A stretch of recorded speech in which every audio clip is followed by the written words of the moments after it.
My son invited me to stay in his home. When I got there, his wife, who never met me, insulted me and humiliated me. When my son returned, he took his wife's side and asked me to sleep in the security guard's office. So I left.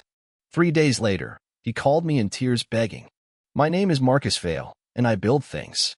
Quietly, precisely, without spectacle. Companies, contracts, legacies, nothing that shakes the sky. Just structures that last. I don't waste words, especially with family. My father barked, my grandfather broke, and I swore I'd do different. So when my son called and said, "We'd love to have you stay for a few days," I didn't ask what changed. I didn't ask why now. I just packed a suit, a bottle of 1982 Lafite I'd been saving for his wedding, and a photo of his mother he hadn't seen in years. I flew out the next morning. My first mistake was assuming that invitation still meant something. Let me quickly thank you for your continuous support. This means a lot to us. If you enjoy the stories we share, kindly subscribe to this channel. It will be great if you can leave a comment on which city you are watching from. We might just give you a shout out in our next story. Today's special shout out goes to Joe Gibbs from Miami. We are glad you enjoy our stories. Now let me tell you everything. The driver they sent wasn't a driver. Just a college kid from the building's valet service with a note scrawled across a folded parking receipt. Use the service entrance. Door code is 2914. No greeting. No warmth. Just that number staring at me like it was meant to mean nothing. I waited at the front door anyway, like a fool, suitcase at my side, tie still clipped from the meeting I flew out of to be there. When she opened the door, the wife, I knew before she said a word that she'd been waiting to decide what version of me she was going to tolerate. Her smile was the kind women wear at funerals for strangers. "Marcus," she said, not Mr. Vale, not Dad, not even a polite welcome. Just my first name, as if it made her equal. I nodded, measured her. Slim, polished, expensive perfume that smelled too old for her age. I knew that scent. My wife used to wear it when we'd host clients. Chanel number 19, formal, defensive.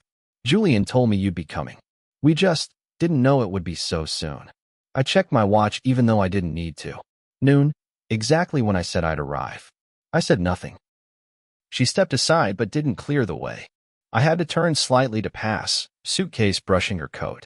She didn't move. The first thing I noticed wasn't the house, it was what was missing. No photos.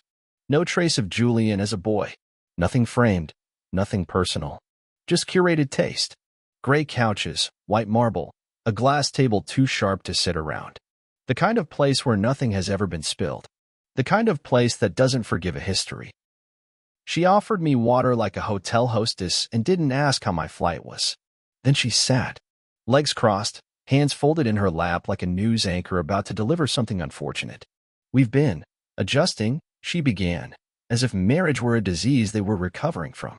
"And space has been tight. My sister's in town, and Julian's been working insane hours. We weren't expecting company." I stopped listening after that. Not because I was angry. Because I already knew the end of the sentence. I wasn't welcome. I wasn't wanted. I was an obligation misplaced on their schedule. The kind of presence that shames a new narrative. She didn't see me as a father. She saw me as a reminder. And Julian, my son, wasn't there to stop it. When he finally arrived, an hour later, he didn't greet me. Not with a hug. Not even a handshake. Just a distracted, "Hey," as he dropped his keys and kissed her cheek. She whispered something into his ear. Low, tight, quick.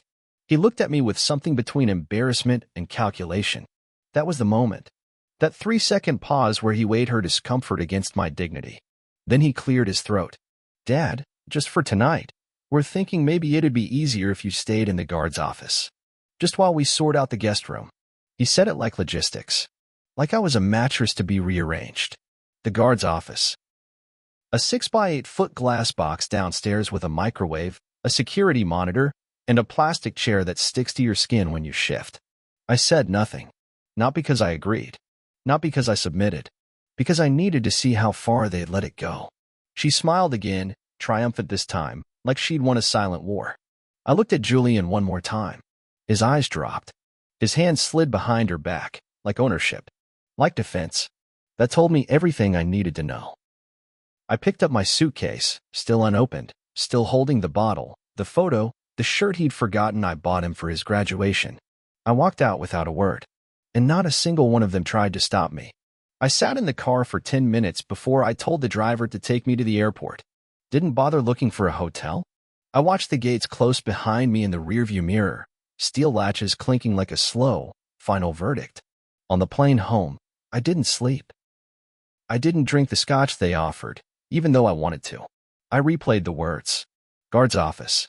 I heard my son's voice say it, but it echoed in hers. That was the part one couldn't stomach, not the insult, but the surrender. He'd handed over the narrative of who I was, and she wrote me out like a stain. By the time I landed, my lawyer had 3 missed calls from me. I sent one text. 4 words. Remove him. Effective immediately. I didn't explain. I didn't justify. That was never how I taught Julian to handle failure. You make a decision, and you wear it like your name. That night, I opened the drawer in my study where I kept every letter he wrote me from college. I didn't burn them. I didn't cry.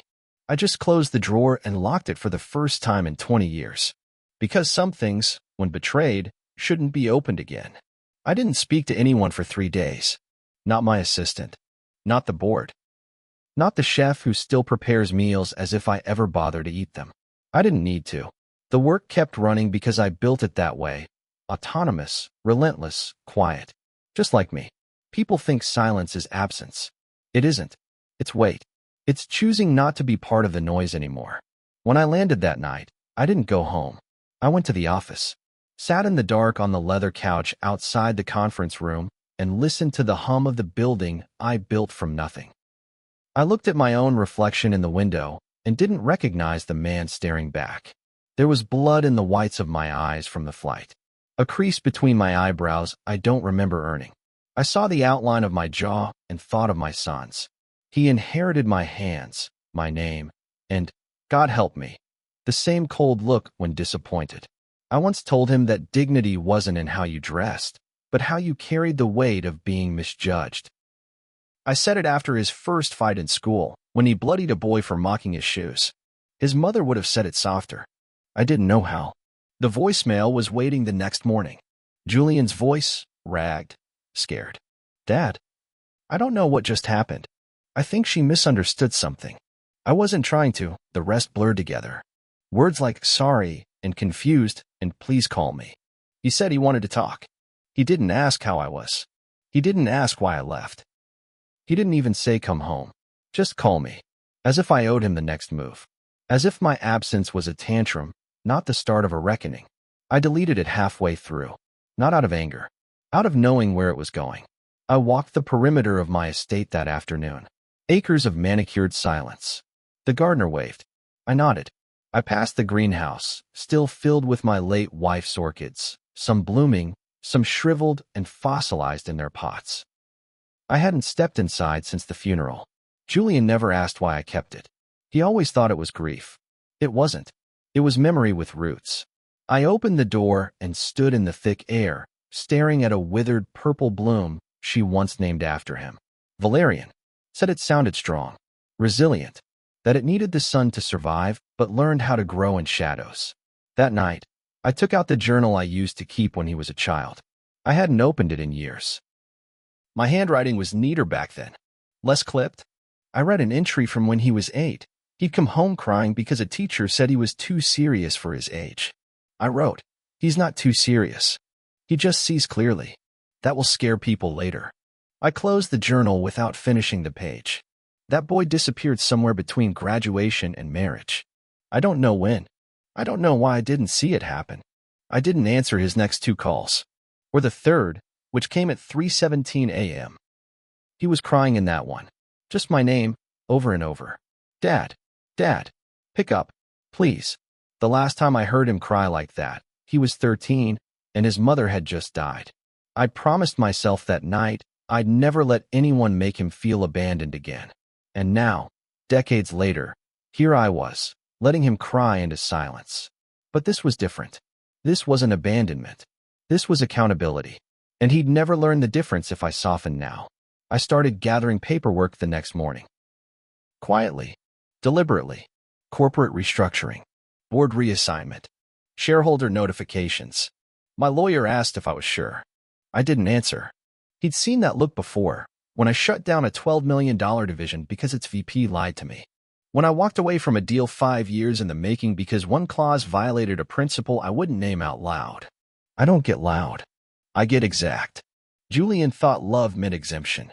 It never did. Love means someone cares enough to let you fall hard and not catch you. I walked past the photo wall in the hall to my study, all framed in walnut. My wedding day. Julian's birth. His first client dinner beside me at 19, wearing a suit 2 sizes too big. I stopped in front of the one from his graduation, my hand on his shoulder. His smile wide. His eyes clear. That was before the marriage. Before the suits got tighter and the voice got slicker and the words started curving at the edges. I thought I'd taught him better. Maybe I hadn't taught him at all. Maybe I just modeled something he never understood. I made a list that night. Not of punishments, but of consequences.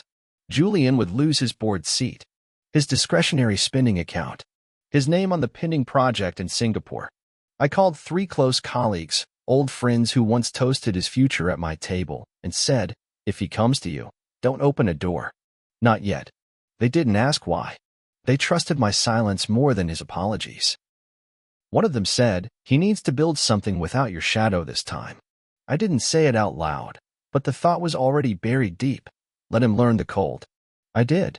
I didn't tell anyone about the photo in my suitcase, the one of his mother holding him at 3 months old. I brought it to give him. I thought maybe he'd show his wife. Thought maybe it'd remind him what we came from. But when I got home, I placed it back in the drawer where it belonged. I kept the bottle of wine sealed. I put the shirt back in the closet. And I wrote one line on a fresh page in the journal. There is no greater silence than the kind you earn. The first document I signed was symbolic more than strategic. Just a formal removal of Julian's name from the guest list of the upcoming board retreat. But when I pressed the pen to the paper, I felt the smallest tremor in my hand. Not weakness, not regret, muscle memory. I'd spent 2 decades writing him into every version of my legacy. Now I was writing him out. And it didn't happen with rage. It happened with posture. With a black ink signature that took less than 4 seconds to finish. The same length of time he hesitated before siding with her. I didn't speak to my lawyer in full sentences. I didn't need to. Harvey knew the rhythm. We'd both come up through the kind of corporate fires that teach you to read a man's intent by the breath he takes before a handshake. I gave him a folder. Julian's contracts, employment privileges, equity permissions, discretionary expense records, travel authorizations, and his co-signer line on the West End condo. Harvey thumbed through it all, didn't blink. Want it fast or quiet? He asked. I looked out the window at the last bloom in the orchid house. Quiet, I said. Every cut should feel like silence closing in. The driver brought me an espresso that afternoon and hovered near the door, clearly unsettled. I realized it was the first time he'd seen me alone this long. No visitors. No family. No Julian. The absence was loud enough to feel like company. He asked if I wanted music. I shook my head. I wanted stillness. I wanted to hear the void I was building around my son. Every unchecked text, every rerouted email, every silent response was another brick. He wouldn't see the wall going up. Not until it was too high to climb. Because that's how I learned. And I wasn't going to rob him of the same education. Julian's name came off the board registry next. It wasn't dramatic, just a revised charter, notarized by 2 witnesses who didn't ask questions. But the fallout would be slow and suffocating. His key cards would start failing by Thursday. His assistant, still loyal to me, would redirect all client calls. He'd receive a generic HR notice explaining that his role was under strategic review.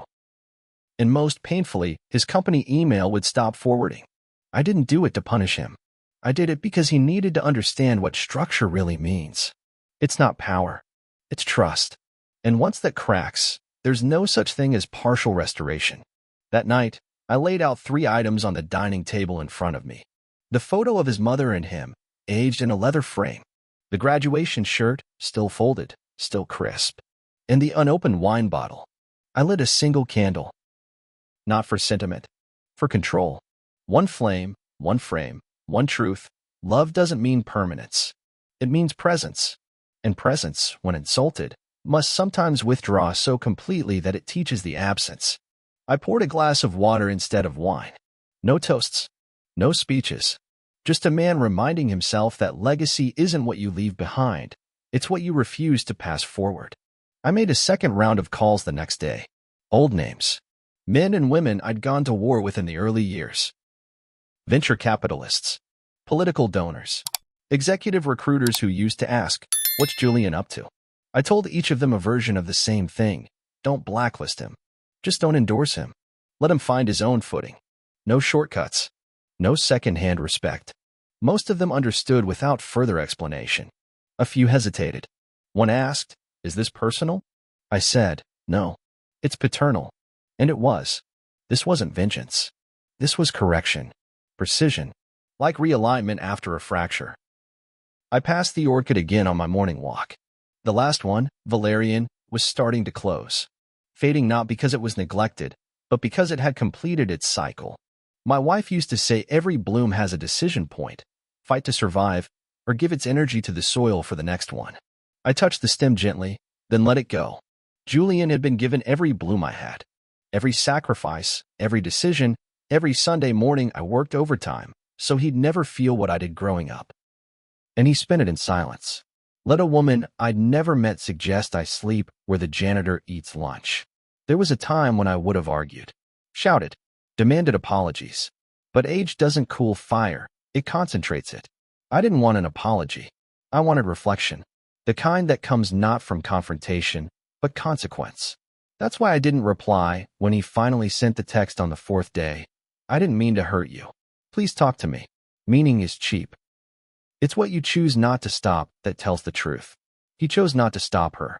He chose not to defend me. And now, I was choosing not to hand him a parachute. The last thing I did that week was close the trust. The one with his name on it. 20 years of assets, folded neatly into a new foundation, the Marion Vale Initiative. My late wife's name. Her scholarship idea, the one she never got to build.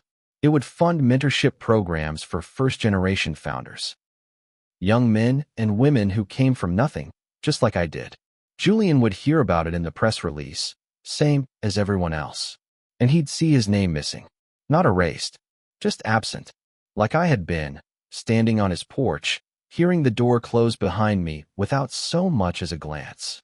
By Friday, the guard outside my estate stopped asking if Julian would be visiting. I think even he could feel the finality in the air. I went back to the orchid house that night, picked the last bloom, pressed it between 2 sheets of linen paper, and slipped it into the journal I'd kept since Julian was born. I didn't write an entry. Not yet. Some pages need time. Some wounds need silence. But I left space for the thought forming in the back of my mind. Something sharp, quiet, and clean. Like scissors sliding through cloth. You do not raise a son to be grateful. You raise him to be worthy. The gate camera buzzed at 6:42 a.m. sharp. That alone told me something had shifted.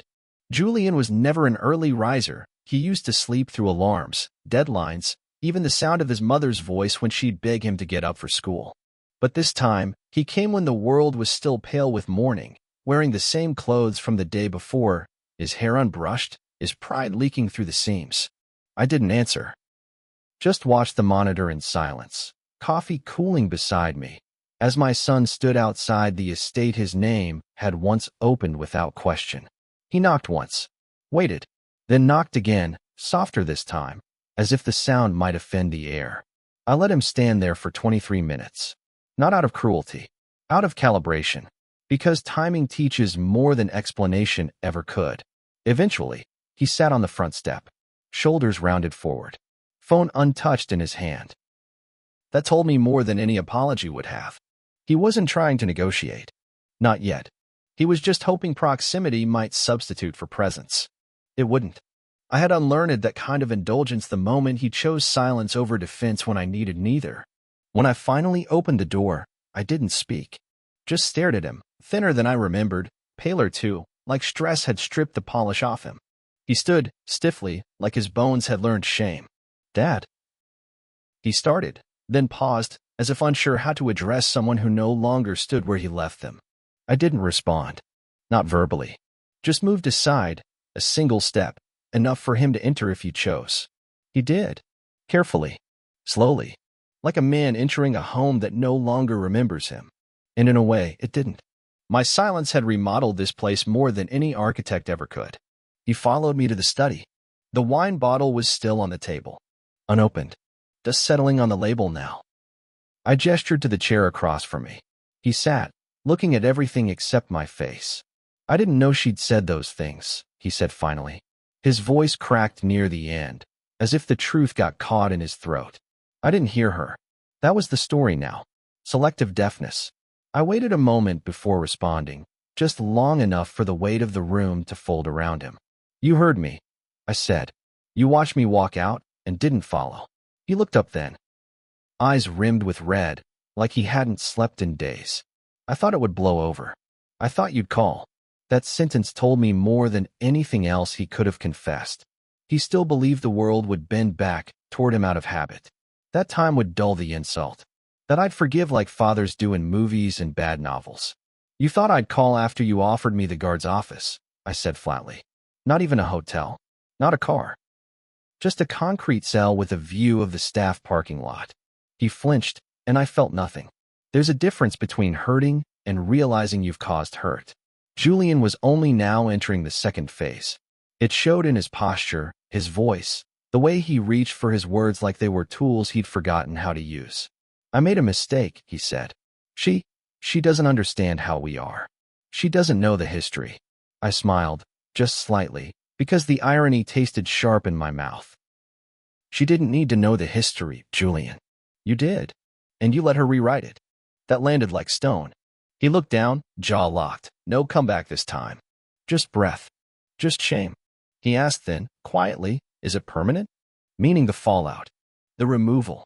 The collapse of everything he once thought was guaranteed. I leaned back in the chair, studying him. My son. My blood. The boy I raised through sickness and storms and sleepless years. The man who let me walk out his front door like I was clutter in a curated life. Yes, I said. Not cruelly. Not coldly. Just finally. But permanent doesn't mean merciless. It means earned. And you earned this silence. His eyes glossed. I watched the tear fall and didn't look away. Let him feel it, uninterrupted.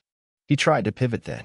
Began talking about rebuilding trust, about therapy, about proving himself. Words, like scaffolding, trying to hold up what had already collapsed.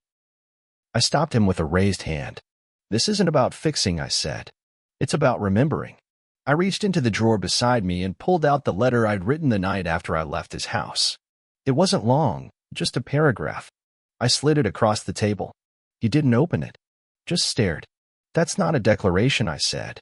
It's a boundary. The first one you don't get across with a speech. He stood to leave not long after that. Didn't ask for a hug. Didn't say he loved me. Just nodded once, as if understanding now required no confirmation. At the door, he turned and said, she's not the same. Since that day, it broke something. I nodded. Good, I said. Now she knows what I look like when I'm gone. I didn't watch him walk back down the drive. Didn't track him through the gate or the rearview mirror. I returned to the study, poured myself a glass of water, and lit the orchid-scented candle I hadn't touched in 5 years. Later that night, I wrote my first new journal entry in months. Just one sentence, scrawled beneath the page that still held the old photograph of Julian in his mother's arms. A son must see his father clearly, even if it blinds him for a while. Then I closed the journal, placed it back in the drawer, and sat in the quiet, unchanged, unshaken, and utterly at peace with the echo of my own boundaries. The first sign that the walls were closing in came through a mutual friend. Someone Julian hadn't yet realized was still more loyal to me than him. She sent me a screenshot of an email chain. Julian had reached out to 3 clients under the assumption they still answered his calls. 2 never replied. 1 sent a single line.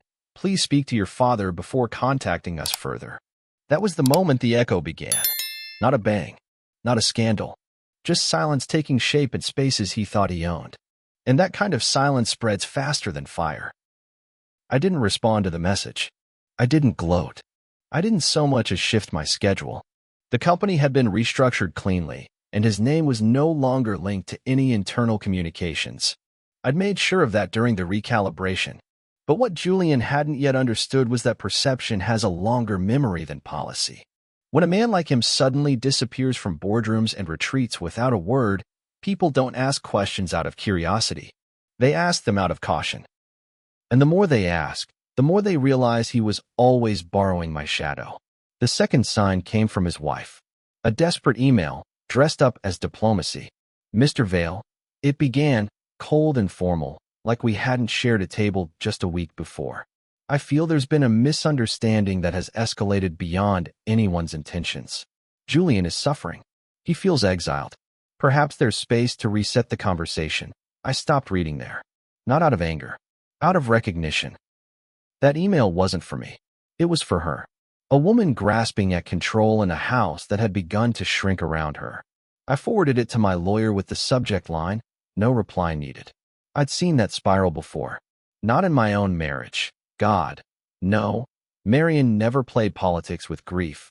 But in clients' marriages, in partners who thought legacy was something they could finesse through charm and convenience. What she didn't understand is that I'd already forgiven her. That was the most terrifying part. I didn't hate her. I didn't need to. Because what happened that day on the doorstep wasn't her mistake. It was Julian's. She was just the match. He was the hand that struck it. And now the flame was burning in places he never expected to feel heat. The third sign was internal. Quiet. Subtle. But I knew at the moment I saw him. Julian started showing up to meetings I wasn't at, uninvited. He'd bring coffee to old colleagues, sit near them in public places, smile too hard, listen too intently. The desperation leaked through his clothes. I received text from two of my division heads. "Is everything okay with Julian?" And "He's not himself."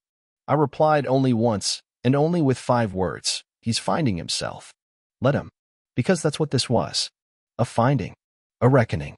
You don't know who you are until no one tells you anymore. The final fracture came from within his own house. I didn't hear about it directly. I just noticed that the driver who used to pick them up now only drove her. That his car sat outside the apartment longer each morning. That she'd begun going to dinners alone, heels too sharp, smile too forced. One evening, she left a gala early. Alone. A mutual acquaintance told me afterward that Julian had tried to speak on a panel and fumbled, words slipping, thoughts incoherent. That the moderator had to step in. That afterward, no one gathered near him. That even the champagne started to taste like failure. I won't pretend I took pleasure in it. This wasn't joy. This was gravity. The kind that returns everything to its rightful weight. Julian wasn't ruined. No, not yet, but the scaffolding was gone. And now every step he took had to come from muscle he'd never had to build. He didn't have my reputation to fall back on anymore. He didn't have my voice clearing the room before he entered. What he had was what he was. And for the first time, that wasn't enough. Because borrowed strength doesn't teach you how to carry your own name. I walked through the orchid house again that week. The final bloom had gone. Browned at the edges. Curled inward. I didn't remove it. Just let it fall on its own. My wife would have done the same. Let things in naturally. Let the plant teach you when it's ready. The silence inside that greenhouse was a kind I hadn't known since she died, almost sacred. I stood there for over an hour, no phone, no agenda. Just breath and light and the feeling of something having finally closed. Not violently. Not mournfully. Just closed, like a door that no longer needs to be watched. At the board meeting that followed, I addressed Julian's absence only once. Someone asked, tentatively, if he'd be returning to the international project team. I didn't flinch. I didn't delay. I just said, "My name is the name on the door. I decide who sits in the room." No one argued. No one asked again. Not because they feared me, but because they understood. When a man reclaims his name, there's no room left for borrowed ones. That was always the mistake. He thought legacy was something I would hand him. He didn't know I was still choosing it every single day. Afterward, I poured the bottle of wine, the one I'd brought to give him. I didn't drink it. I just poured one glass. Let it breathe. Then, when the scent reached me, soft and strong, like Marion's perfume that last summer, I carried the glass to the edge of the balcony and tipped it out. Let it fall. A silent offering. Not for mourning. For release. For the idea that some inheritances aren't worth passing down. especially the ones that were never earned. It took 6 months before I touched the journal again, not because I didn't have anything to say, but because I needed to make sure the next sentence would be the last one that still mattered. It sat beside me every night, unopened, like a final letter you're not sure belongs to the living or the dead. I'd started locking the study door without realizing it, not out of fear, out of protection, not of the things inside it, but of the silence I'd built in there. A silence that had become my companion, my clarity, my one remaining inheritance. Julian didn't call again, not directly, but I heard his name less in rooms that used to echo with it. That was telling. Reputation isn't erased like chalk. It's painted over slowly, by omission, until even the canvas forgets the shape it once held. Word got around that he was working on something small. A consulting project? Freelance. Quiet. I didn't interfere. I didn't send help. I didn't ask how it was going. Let him rise or fall on muscle he hadn't borrowed from my back. Because there are lessons you don't get to learn with a hand under your spine. The house grew quieter too. The chef started packing food for one. The estate manager stopped asking when Julian might return for dinner. Even the gardener adjusted the orchid house schedule. Less watering, fewer blooms. Let the beds rest, he told me one morning. They've done enough. I nodded, knowing it wasn't just about flowers. We both knew the soil had been overworked by memory. The greenhouse had become a tomb, so I stopped going in, left the last bloom where it had fallen. By now, it had crumbled into the soil completely, nothing left but colorless dust and the idea of what used to be. The trust one built in Marion's name went live that spring. The launch was understated, exactly how she would have wanted it. No ribbon cutting, no photo ops. Just 3 scholarships awarded to kids whose fathers never stayed and whose mothers worked 2 jobs just to keep the lights on. One of the boys wore a suit 2 sizes too big, just like Julian once did. But this one shook my hand like he'd built something to stand on. I didn't give a speech, just handed him the envelope and walked away. That felt more honest than anything I could have said out loud. I went to the cemetery after that. Alone. No driver. No fanfare. Just me and the bottle of wine I hadn't touched. I brought it to Marion's grave, along with the graduation shirt I'd kept folded for too long. Placed both on the grass gently. Sat beside her for over an hour. Didn't say her name. Didn't need to. She'd been present in every decision, every silence, every inch of space I carved between myself and the boy we raised. I told her only one thing. He stood on my porch and didn't stop me. So I stopped waiting. I left the letter on her headstone, signed, sealed, the revised will folded inside it. Not for Julian. Not for vengeance. But for peace. The document transferred the last assets of the family trust into the foundation. I kept nothing in his name, not out of malice, but out of mercy, because sometimes the kindest thing you can do for someone is remove the weight they think they're entitled to carry. Let them build something from scratch. Let them know the ache of real effort. And maybe, just maybe, let them earn the right to carry their own damn name. When I returned home that evening, the gate was half open. Not wide enough for a car, just enough for a man on foot. I knew before I saw him that it was Julian. He was standing just past the threshold, not stepping further, not calling out. Just there, holding a manila envelope. He didn't move when I approached, didn't speak, just handed it over like it was something sacred. I didn't open it. I didn't ask what was inside. I just said, "Is it yours or mine?" He answered without hesitation, "Mine." Then nodded once, turned, and walked away. I never did open it. That was the point. The moment wasn't about reading. It was about recognition. He had come not to beg, not to explain, but to declare. And that was the apology. Not a speech. A submission. Not to me, but to the version of himself he hadn't known how to build until he'd lost everything that protected him. I placed the envelope in the drawer beside the journal. Didn't label it. Didn't file it. Just left it resting on the wood. Because sometimes proof doesn't need to be read. It just needs to be given. That night, I poured the last glass of the wine. Drank it slowly, watching the candle burn low beside the empty frame where Julian's graduation photo had once been. I didn't return it to the wall. But I didn't throw it away either. Some absences need to remain visible. I wrote one final sentence in the journal tucked beneath months of pages that bore witness to everything. Some men reclaimed their names quietly. And that's enough. Then I closed the book, locked the drawer, and turned off the light. No louder than a breath. The kind of breath that comes after you've finally let go. You've walked with me through betrayal, silence, and the slow, deliberate act of reclaiming my name. This wasn't just a story of revenge, it was a story of clarity, of choosing boundaries over bitterness, and learning that sometimes peace begins where permission ends. If the quiet unraveling of power, legacy, and self-respect spoke to something in you, then you're exactly where you belong. Subscribe to this channel for more stories that don't shout, they cut deep. Hit that notification bell and stay with me. The next reckoning might just be your reflection. See you soon in the next story.